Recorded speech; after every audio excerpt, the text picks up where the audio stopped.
Hello, people. Question. Have you ever noticed how much attention words get nowadays? Like, whether it's the words of a politician, did you hear what he or she said? It's the TikToks of a celebrity, the comments of an athlete, or the words someone said in the hallway at school right before they got in trouble, or right before that fight broke out. Whatever the context might be, words are a very big deal. But why is this? I mean, shouldn't we all just lighten up and not take words so seriously? I mean, after all, we have the freedom to say anything we want for the most part, at least depending on where we live. Plus, haven't we all been taught that one line about sticks and stones? How, they can break my bones, but words will never hurt me. You ever heard that? No. Okay. Well, from the time we were little kids, we were taught that no matter what words are used against us, they cannot hurt us, or maybe they should not hurt us. But if this is true, then why do words still hurt sometimes? At least I know that's been true in my own life.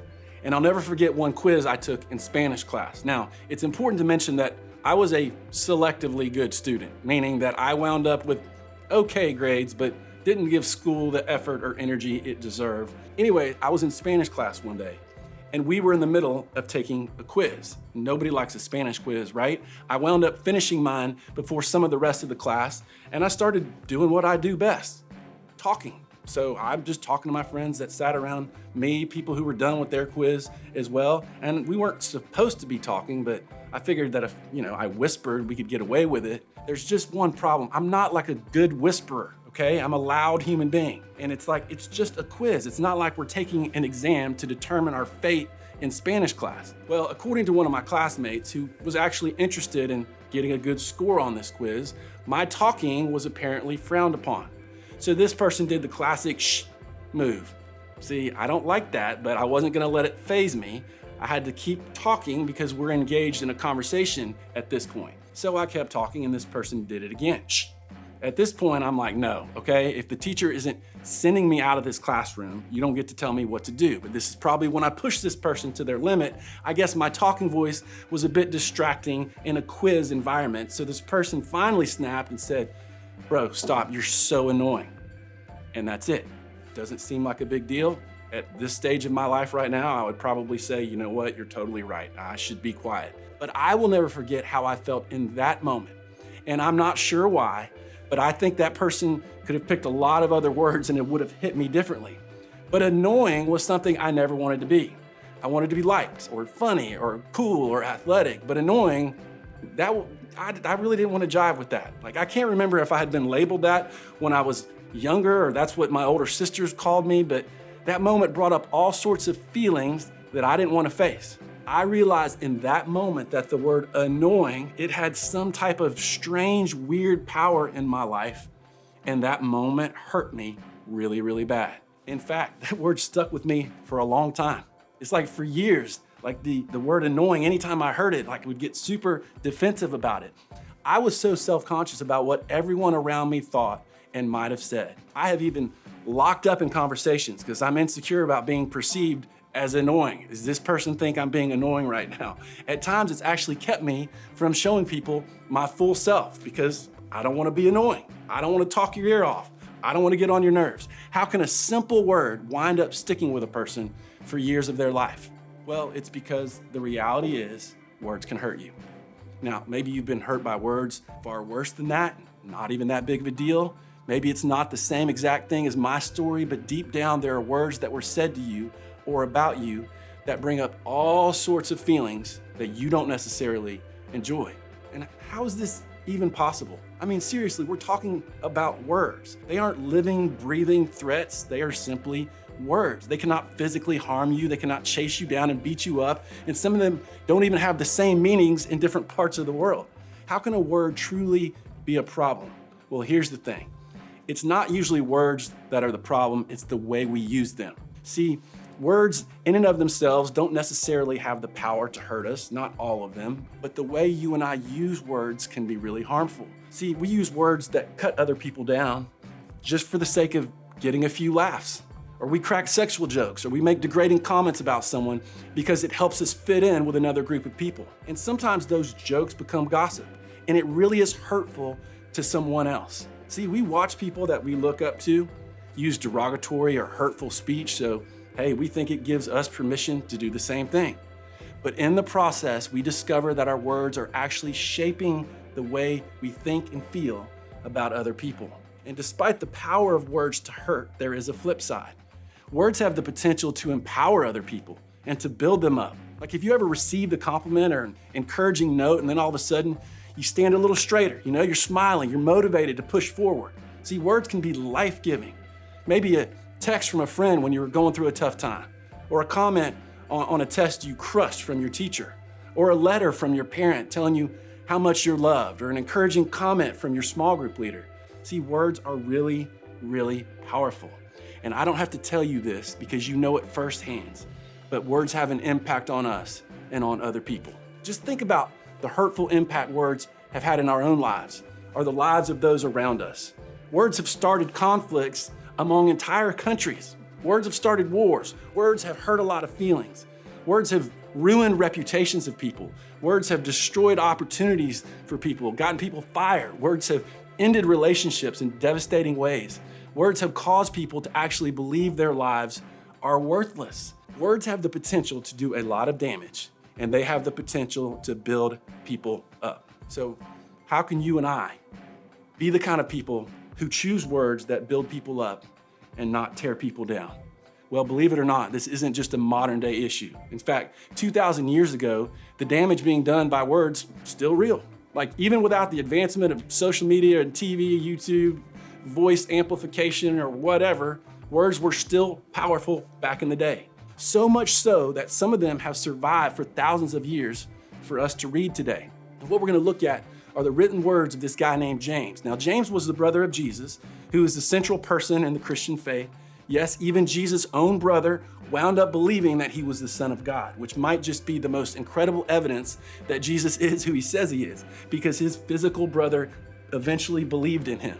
Now, after Jesus died and rose again, James decided to write a letter telling people what life was supposed to look like for followers of Jesus. Now, his writing is direct and it's honest and it's challenging in so many ways, and that is for sure how he approached what he had to say about the power of our words. And he starts by using the example of the horse being controlled by the bit in its mouth and a large ship being directed by a small rudder, okay? Now, he just equates this to the power of our tongues. They are such a small part of our bodies, but have the potential to do a lot of damage to our lives and to others. It's like our phones. We carry them with us all the time. They aren't very big, yet they have so much power, okay? And then he goes in on his point. And among all the parts of the body, the tongue is a flame of fire. It is a whole world of wickedness, corrupting your entire body. It can set your whole life on fire, for it is set on fire by hell itself. People can tame all kinds of animals, birds, reptiles, and fish, but no one can tame the tongue.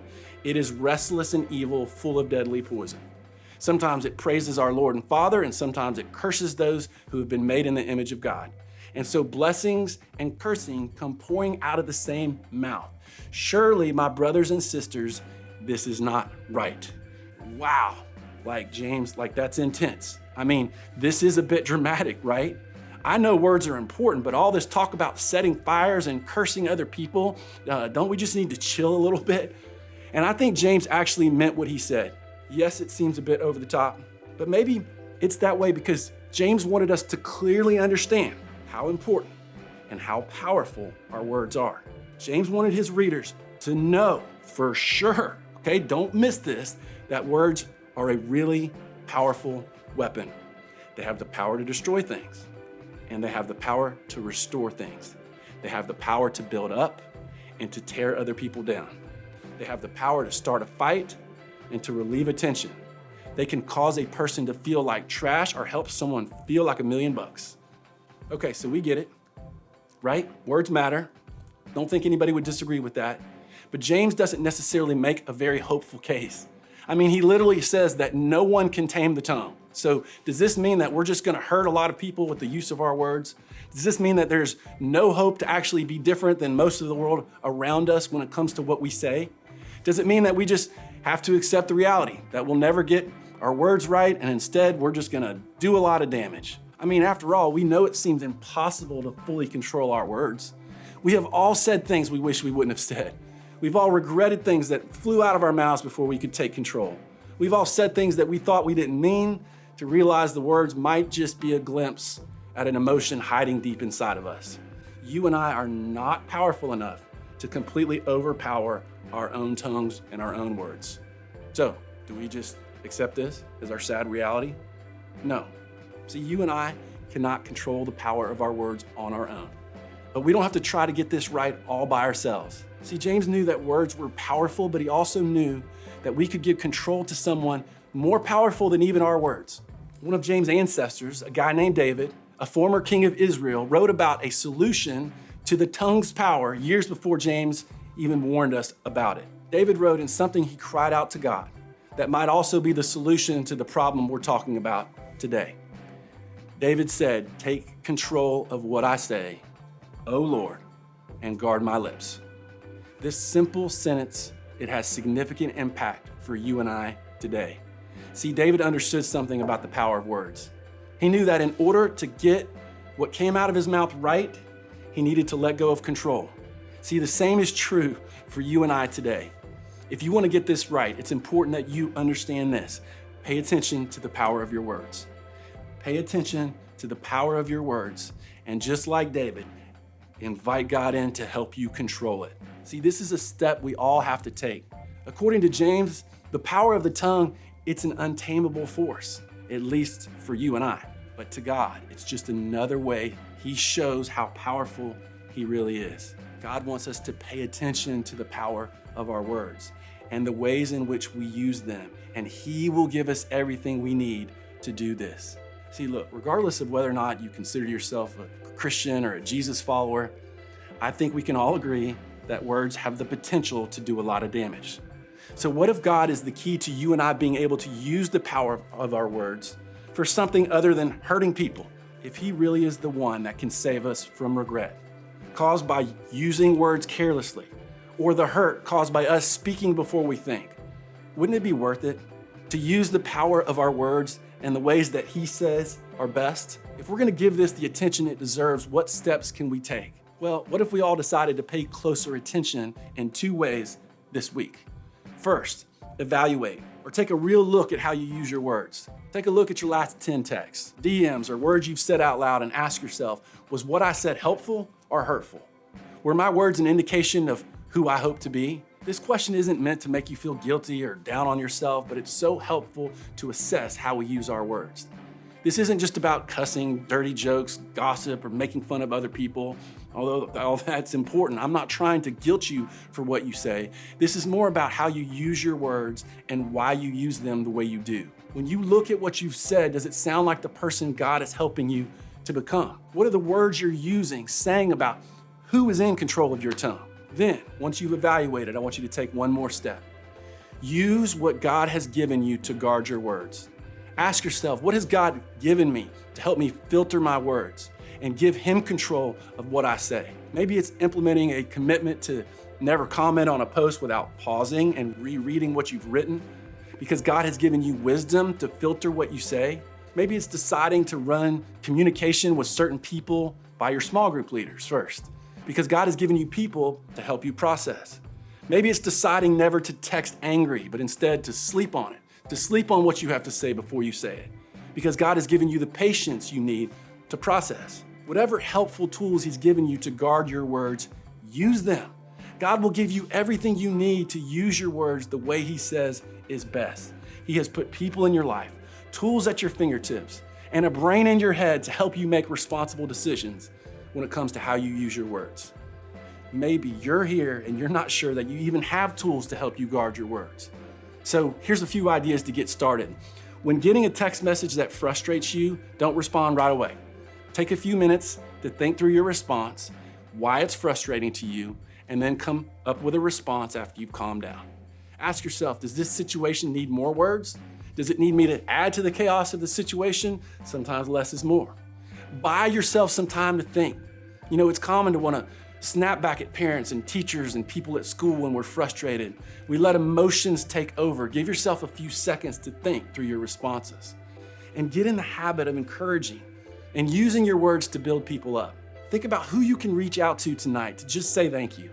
Just let them know how much they have impacted your life. Look, you and I won't be perfect with our words. The tongue is pretty powerful. And from time to time, we might slip up and realize that we've gotten out of control.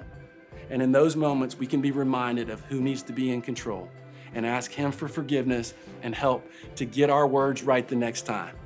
He can also help us find the right words to say when we mess up so that we can approach those that we've hurt in a healthy way. When God takes control of what we say, He helps us lead, restore, apologize, and speak the way that He says is best. We need to pay attention to the power of our words. And imagine if you decided to pay attention to the power of your words. Imagine if you gave God control of what you say. Imagine if you became known as an encouraging, kind, caring person. Who doesn't want that reputation? Like, imagine if you use your words differently than most of your peers. People begin to trust you differently and to turn to you to speak truth into their lives. Imagine if your words were used by God to bring hope and healing to another person because you've chosen to give Him control instead of allowing the power of your tongue to run wild and damage others. This is what happens when you pay attention to the power of your words and lean into the ways God wants you to use them. Words are powerful. Let's be people who put that power in its proper place by using them the way God says is best. And as you head out, I want you to think about your response to this question. What is the impact of the words that I normally use? What kind of impact do my words have on the people around me?